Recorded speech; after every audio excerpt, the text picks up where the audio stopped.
আপনারা জানেন শেষ পর্যন্ত শেখ হাসিনা ক্ষমতা ছাড়তে চাননি। উনি বিমান বাহিনী প্রধানকে, সামরিক বাহিনী প্রধানকে বলেছিলেন গুলি চালিয়ে যেতে নির্বিচারে, যত লোক মনে করুন উনি ক্ষমতায় থাকতে চান।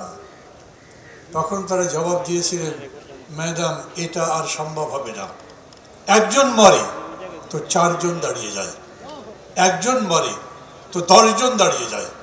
নির্ভীকতা, সাহস, আত্মত্যাগের এত বড় ঘটনা দেখে সে মতো মানুষ 15 বছর শাসন করেছেন। শেষের দিকে মানুষকে মানুষ মনে করতেন না এবং বলতেন খুব দম্ভ ভরে শেখ হাসিনা পালিয়ে যায় না। দেখেছেন তিনি কি রকম লজ্জাজনকভাবে পালিয়ে গেছেন। ওই লড়াই শেষ, আমরা জিতেছি।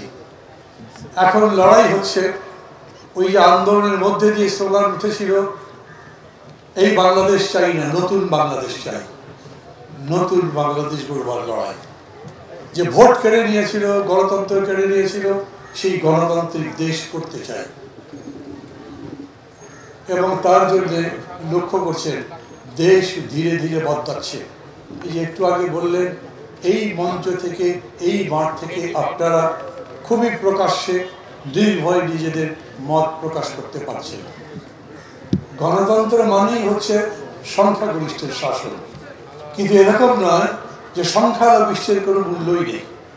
বরঞ্চ সংখ্যাগরিষ্ঠটা নিশ্চিত করবে যে সংখ্যালঘিষ্ঠের কথাও যেন শোনা যায়, তারা যেন বলতে পারে। সবসময় সংখ্যাগরিষ্ঠ সত্য হয় সেরকম না।